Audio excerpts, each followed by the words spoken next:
Time flies when you're having fun, so here we are. Had our little 10-minute break while the ingredients continue to do their alchemical process in the pan. And in the time that has taken, what's happened is almost all the water has been absorbed, and it now looks like this. There it is, that's what it looks like.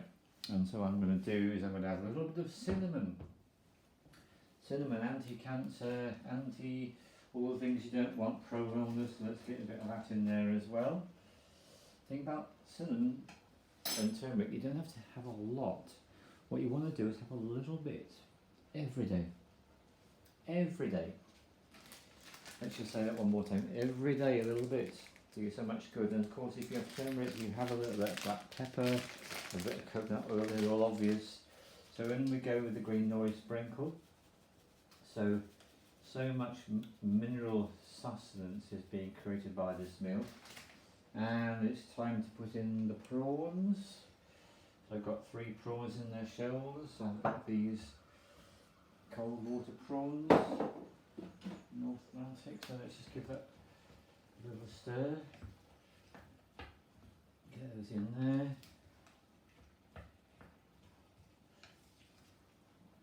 And it does depend on what kind of a heat source you got. If this was gas, you might want to give it 5 minutes more of heat, but because when I turn this one off, it'll just keep going for another 10 minutes. There's really no point, so off that goes.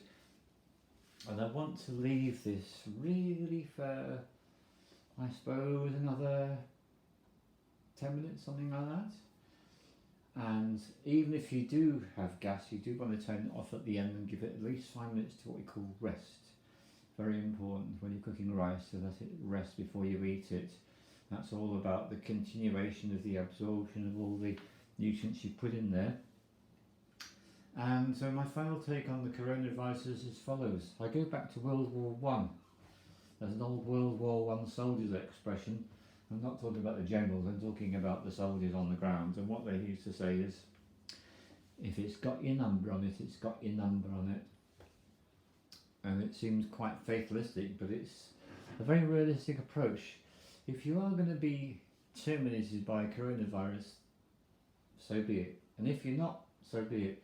And in the in-between time, all you can do is do the very best you can to look after yourself and look after those around you, which for me means natural sources of vitamin C.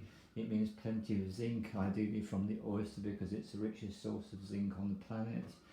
And lots of spices, which are so helpful for your health and state of being, well-being, nutritional situation. So just give yourself plenty of things that you know are good for you, to the limit that you're able to do so. If possible, make sure you've got the best possible water. If you're lucky enough to be able to know where a spring is, you can go and get it. If you've got some means of getting there, then that's even better. But just do what you can.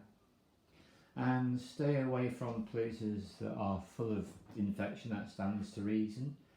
And in one hand, this is just normal. We have smallpox, we've had typhoid, we've had so many different diseases, cholera. There's been, ever since human beings have been around that I've been aware of, there's been different diseases, and you do your best to look after yourself and see what your number has got to say for it. You know, either you get it or you don't.